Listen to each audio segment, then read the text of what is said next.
Hello दोस्तों, BPSC अड्डा पर आपका फिर से स्वागत है। आज हम अपने नए प्रोग्राम मैप मैजिक का पहला एपिसोड लेकर आए हैं। इस एपिसोड में हम भारत के संदर्भ में बहुत बेसिक बातें देखेंगे जो उसकी ज्योग्राफी के लिहाज से काफ़ी अहम हैं और परीक्षाओं में अक्सर इससे सवाल पूछ लिए जाते हैं। तो चलिए शुरू करते हैं। सबसे पहले ग्लोब पर भारत की अवस्थिति देखते हैं।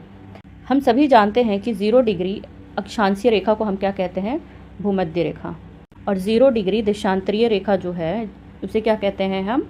प्रधान मध्याह्न रेखा, या फिर इसे ग्रीनविच भी कहते हैं।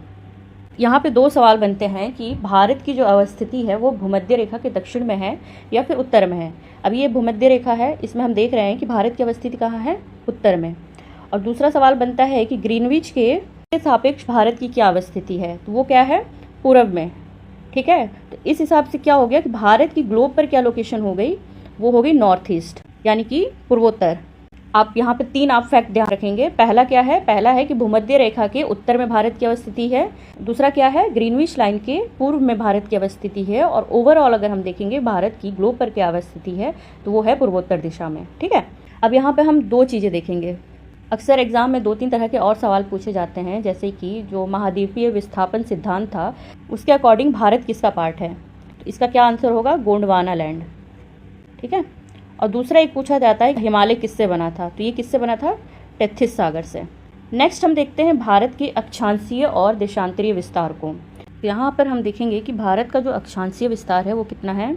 8 डिग्री 4 मिनट से लेकर 37 डिग्री 6 मिनट तक। और इसकी टोटल लंबाई कितनी है? 3214 किलोमीटर। ठीक है, अब उसके बाद हम देखेंगे कि देशांतरीय विस्तार कितना है। तो देशांतरीय विस्तार है 68 डिग्री 7 मिनट से लेकर 97 डिग्री 25 मिनट तक।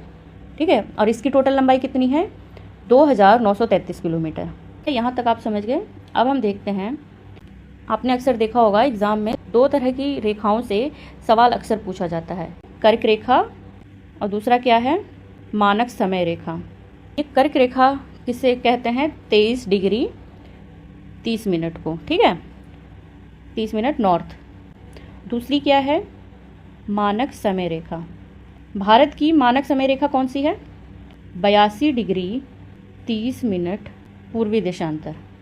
अब इन दोनों से सवाल पूछा जाता है कि ये दोनों रेखाएं भारत के किन किन राज्यों से होकर गुजरती हैं या फिर कहाँ पर एक दूसरे को काटती हैं।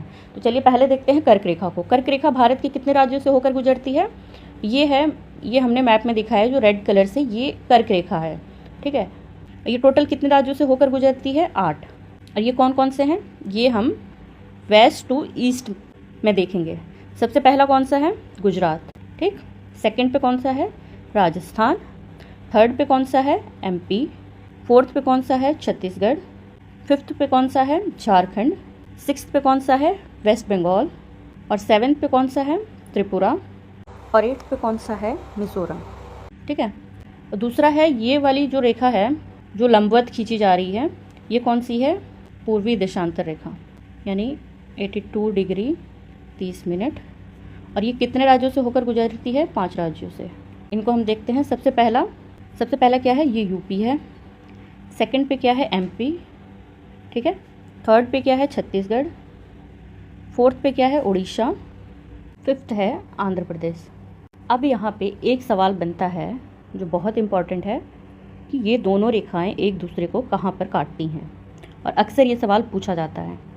छत्तीसगढ़ का ये एरिया है और ये जो एरिया है वो है छत्तीसगढ़ का, मैं यहाँ लिख दे रही हूँ, आप लोग नोट कर लीजिएगा, छत्तीसगढ़ का सूरजपुर जिला।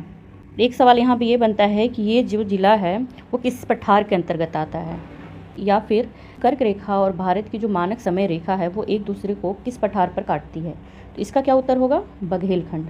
तो यहाँ आप 3 चीज़ें याद रखेंगे। ठीक है, तो चलिए अब आगे देखते हैं। अब यहाँ पे क्या हम देखेंगे कि भारत की चौहद्दी का क्या मतलब होता है? बाउंड्रीज। भारत की बाउंड्रीज क्या क्या है? नॉर्थ में हम देखेंगे, नॉर्थ में क्या है? पहला हिमालय है, दूसरा क्या है? चाइना है, तीसरा क्या है? नेपाल है, चौथा क्या है? भूटान है। ठीक है, नेक्स्ट आते हैं, साउथ की जो सीमा है वो किस किस से लग रही है? एक है हिंद महासागर और दूसरी क्या है? श्रीलंका। ठीक है, थर्ड क्या है? थर्ड है पश्चिम में। पश्चिम में भारत की सीमा किससे लगती है? अरब सागर से और पाकिस्तान से। पूर्व में किससे लग रही है? पूर्व में लग रही है बंगाल की खाड़ी। बांग्लादेश और म्यांमार। ठीक है, अगर हम भारत की चौहद्दी देखेंगे तो नॉर्थ में क्या है, हिमालय है, चाइना है, नेपाल है, भूटान है।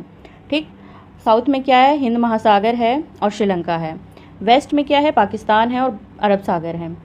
ईस्ट में क्या है, बंगाल की खाड़ी है, बांग्लादेश है और म्यांमार है। ये सब आप याद रखेंगे। नेक्स्ट स्लाइड में हम देखते हैं कि भारत के दूरस्थ बिंदु क्या है।